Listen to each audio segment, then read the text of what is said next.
Sometimes pushing people away brings them closer. And I'm not trying to trick them by pushing them away, but there's times when I try to talk them out of a purchase and then they want to find out more. And because I never want to oversell. So, why don't you start out small? Don't do such a big order. And if it works for you, then it makes sense to get this package. And here's why. But you're trying to help them. You don't want to oversell. You want to...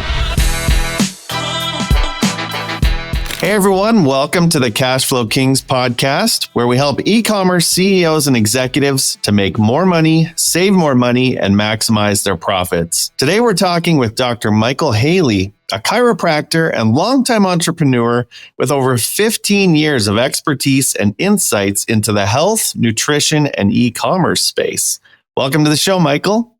Hey, thanks for having me, Scott. Yeah, we're excited to have you this time. It's an unusual kind of space that we typically don't have people on our show. So we'd love to learn more about you, Dr. Michael Haley, and how you got started in online marketing, e-commerce, SEO, and some of your early to current experiences in e-commerce. I always loved the internet. Way back in 1995 when it was the AOL chat, I was probably the first one in there and had built my first website in, I think it was 1997, which was putting it out there for my practice. Now, this was before there was a Google, but there were browsers and you could search for things and pop up, the thing you were looking for. And I was making sure that my chiropractic practice was first. That was the first thing people saw. I didn't care if they were looking for groceries, they were going to find me.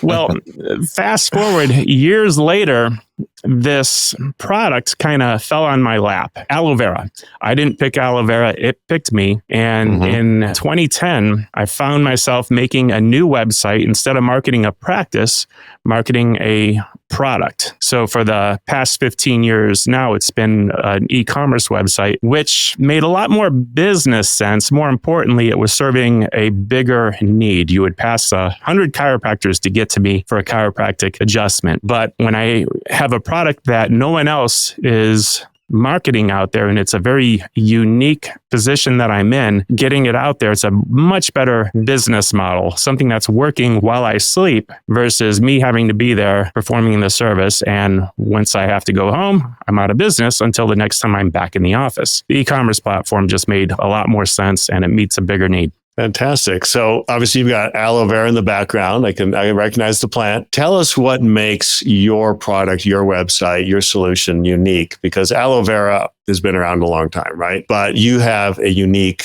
twist on that. And that's what makes your product and your website stand out. How does that work? With any product, there's always a next level. And I made sure that mine was that next level. I actually inherited the best that was there. But the first thing I did is got out the video camera, went down to the farm and studied every little step of the process and said, how can we make it better? So we took what was the best and made it much, much better. There is literally nothing like it. There's a lot of aloe products out there, but vegetables kind of self-metabolize themselves. They have something called enzymes. Aloe vera is very rich in enzymes. Once you liquefy it, it's going to finish liquefying itself and it'll splash like water unless you keep it frozen. We're the only ones that are freezing it, stabilizing it in that plant form. We're the only ones that actually have this molecule called a mucopolysaccharide still intact. So that's the secret sauce for our product. Sure, it's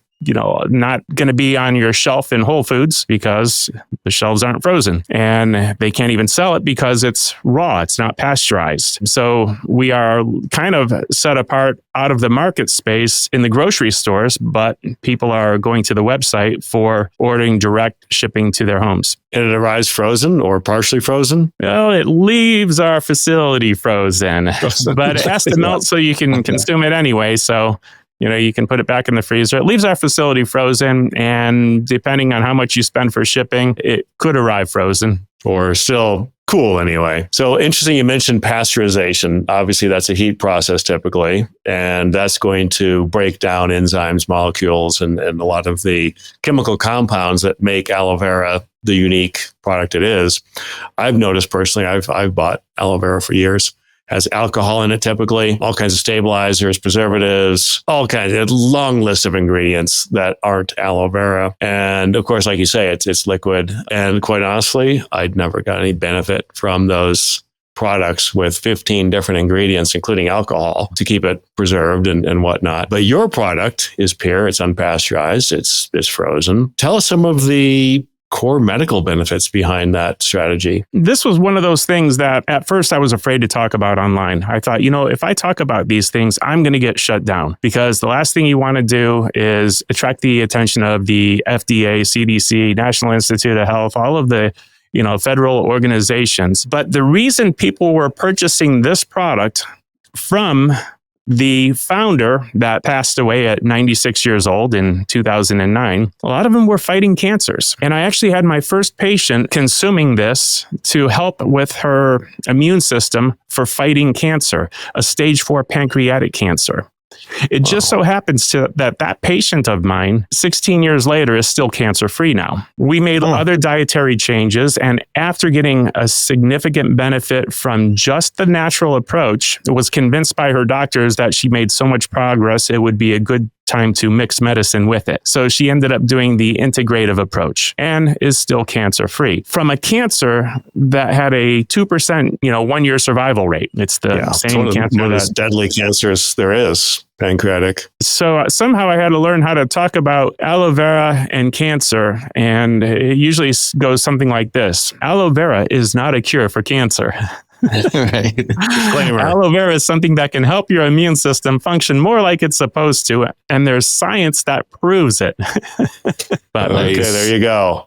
I started following up on all these testimonials, and I realized, no, I have to talk about these things. I cannot not talk. It would be criminal not to talk about these things. Well, as you know, the ancient indigenous peoples of many countries in the Southwest have used aloe for centuries in medical purposes. And it has a long history of topical and internal medical applications. I think it's one of the least understood yet highly available products that I think is worth investigating more for the average consumer to understand how to use this product. I wholeheartedly agree with you.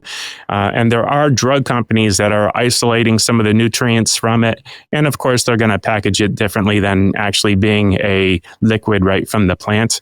But they're making, fascinating conclusions in the research about the efficacy in boosting the immune system to support the fight against cancer. It's truly remarkable. So you talked about this opportunity fell into your lap in 2010, and then you built a website. What's been your e-commerce experience since then? It blew up.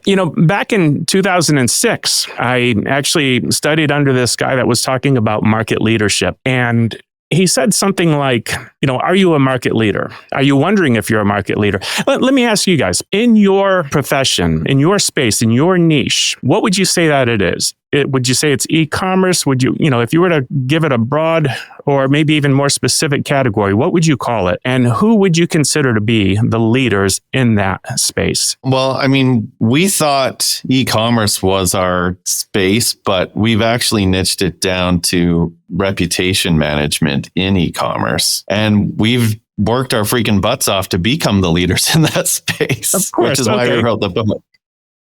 Yeah. Well, for him to define who the leaders were, for me, he said, who are the people in your space? And for me, it was kind of the natural healthcare. And I named some big names and I wrote them down on a piece of paper like he told me to. And it was people like Dr. Joe Mercola, who had the largest health website in the world. The only reason it's not the number one now is he kind of got banned from the search engines. And there were guys like Mike Adams and Jordan Rubin. And I wrote all of these names down. And then he asked the gut-wrenching question, how many of them know you? At the time, for me, it was none. Actually, one of them was one of my customers, but he didn't know who I was. And the only reason he was my customer is because I rescued the brand and took it over and found his name in the database. But none of them knew who I was. And then the next obvious question was, well, why don't they know who you are? And he answered it for us. He said, because they're not consuming your content. They're not consuming content. I hadn't made any content, hadn't created anything. Well, in chiropractic, I did a little bit, but in this nutrition space, certainly I haven't. And he described this 365 plan of creating content. And he explained it something like this. If you were a photographer and you maybe made an Instagram post and put your first image up there, it's probably not going to be great if you really don't have the whole understanding of photography down. But on day 2, if you repeat that, chances are you're going to frame things up maybe a little bit better and focus, and maybe, and by the end of that year, you're probably doing some very beautiful things and you probably have some subscribers. And he kind of described creating the content in that fashion. He also gave some guidelines as to what people are looking for and how to know what they're looking for. So I started creating content. Fast forward, it was probably 4 or 5 years later where I was in my garden making a video about aloe vera, and my cell phone rang. Now, most of these 20 people already knew who I was by then, but not my number one guy. And I got my son holding the camera, making this aloe video. And it happens that particular video does have somewhere near 1 million views, that one particular video, but it was my number one guy. And he was asking me questions about aloe vera. And he said something like, I know that no one knows more about aloe vera than you. I'm creating a piece on aloe vera. Can you help me? Now, I'm finishing up this video and I knew I had to get back to the office. And it went something like this, Doc, right now, I hate to say I don't have the time. I want to help you. Can you give me your email address and then I'll send you some links to some videos? And that's how I had to answer him at the time, because I had to finish what I was doing and get back to the office. And I didn't have any time to talk to my number one guy. However, I followed up and I saw the piece that he came out with a couple weeks later, and it was essentially him doing me on video. He had learned from consuming my content, and he essentially replicated it on video and in the content of the article, which is really all I've been doing this whole time anyway. I'm not making up everything.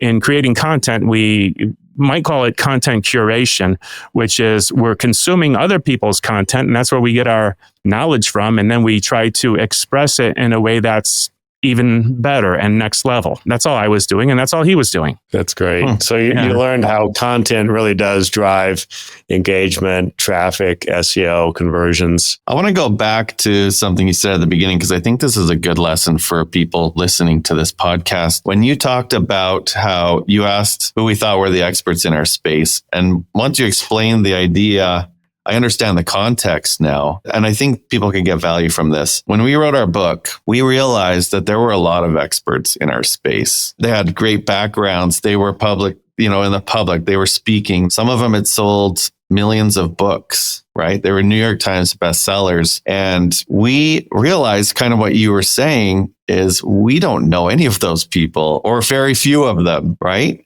And so DJ, this is props to DJ, because he's awesome at this. But when we wrote the book, he actually reached out to a lot of these experts that we had never met before. And he asked them if they would give us a review for our book. And the cool thing is we had 35 of the top experts in our space connect with us and write us reviews for our book that we then put in our book. And we became friends with these people.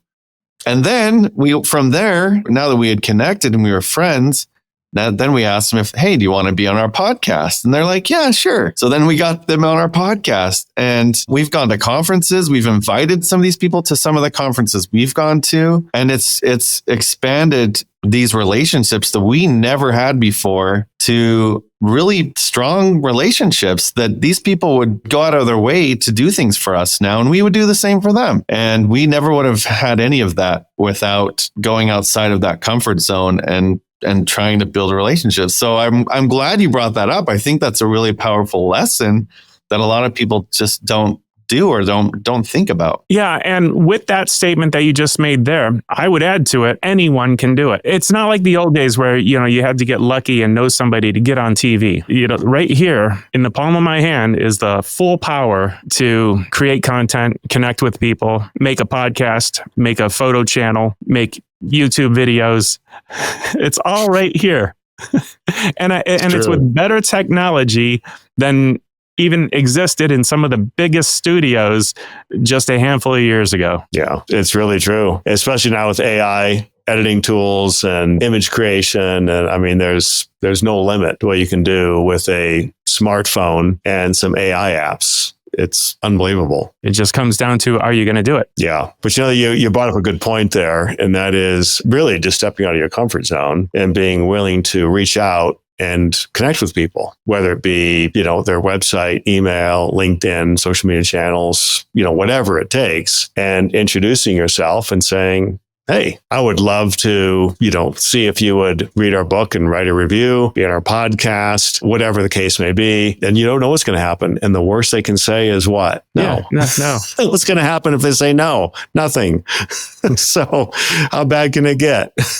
Right. They'll just see some of your content where you're with everyone else. That's all. And then they'll reach out to you. On a similar topic, what do you think is the best fuel for content when people are wondering, what kind of content should I create? Original content, stuff that really comes from your passion, your thoughts, your ideas, your strategies. It might even be, like what if kind of stuff or futuristic. But people always want to know, what are the trends? What's in the future? Opinions on things. They don't want rehashed. Right? I mean, people want original content. They want to know your position, your authority, your viewpoint, your experience, more than just rehashing what everybody else is talking about. That's my opinion. And similar to that, the way I would suggest that it's going to be of benefit to you online is when it's articulated in a way where people receive it and they spend the most time ingesting it, which tells the search engines, this is the best piece of content, so we should put it up to the top. What I have found, if I check my Google Analytics, which tells you what people are using to land on your website and how much time they spend consuming that content, all of my best pieces are answering the most common questions that I get. That's actually why I love your plugin, the Shopper Approved with the question widget there, because every question I get is an opportunity to make a new piece of content that's just going to bring more people to the website. Evergreen content that once you create it, it's out there forever. I think it's brilliant. My answer to your question would be, one of the things that's really worked for us is writing books and then doing these podcasts too. Just again, getting out of your comfort zone and doing things that you maybe haven't done in the past, but that set yourself up as an expert in your space. It takes a little bit of courage to get in front of a camera and just start talking, but it helps you connect with your audience. And it helps you find people that are looking for the things that you're talking about. And that creates those relationships that then lead to potential sales and other things in the future. So yeah, getting in front of the camera gets easier and easier though every time. You just have to do it. Well, we're gonna hit you with $1 million question. So again, we've been here today with Dr. Michael Haley of Haley Nutrition, the Aloe Vera King. We're going to officially crown you. So the $1 million question, Dr. Haley, is what's the one thing that you'd recommend an e-commerce website do today to maximize their revenue? There's so many things I want to build into this answer, but if you want to help the customer, the people that land on your website, and you build your website around helping them, that is the $1 million answer. Whether it's, in your products or in the content that's there, that's leading them to what they need to solve their problems. You're there to help people. You're not there to make sales and trick people out of their money. You're there to help them. And when your platform is designed to do that, that's the $1 million answer from my perspective. Love it. Answer questions, provide value, inform, educate, and help. Yeah. Yeah. That's fantastic. I mean, it's a mindset shift, really, from trying to sell somebody something to genuinely trying to help them solve a problem is a big mindset shift, but I think it makes all the difference. I think you're right on. If we expound on what you just said, sometimes pushing people away brings them closer. And I'm not trying to trick them by pushing them away, but there's times when I try to talk them out of a purchase and then they want to find out more. And because I never want to oversell. So, why don't you start out small? Don't do such a big order. And if it works for you, then it makes sense to get this package. And here's why. But you're trying to help them. You don't want to oversell. You want to meet their needs. Yeah. I noticed that on your website. You have like one, they can buy one, or they can buy 3, or they can buy 12. But that makes total sense now that you say that. Try it out. If you like it, then buy more at a discount to help you get the benefits long term. That reminds me of a saying Zig Ziglar said, which goes something like this: if you help enough people get what they want first, you'll ultimately get everything you want. Serve, pay it forward, right? Serve your audience, and then they will serve you. Awesome. So if somebody wants to learn more about aloe vera and why your aloe vera is amazing and how it's going to help them in their life, or if they want to get in contact with you directly, where do they go? Yeah, if you go to haleynutrition.com, you will find a contact us link, and that will create an email that goes 2 places. It goes to the front office staff, and a copy goes to me. And if there's a specific question with my name on it, I will reply directly. If you call the office and want to talk to me, I might not be able to take the call right there and then, but someone will answer, and they have my calendar, and they'll schedule a 15-minute call back. So I'm definitely accessible and easy to reach. Awesome. Well, thanks again, Dr. Haley. And thanks everyone for tuning in. And we will talk to you next time. Take care. Have an amazing day. Thank you.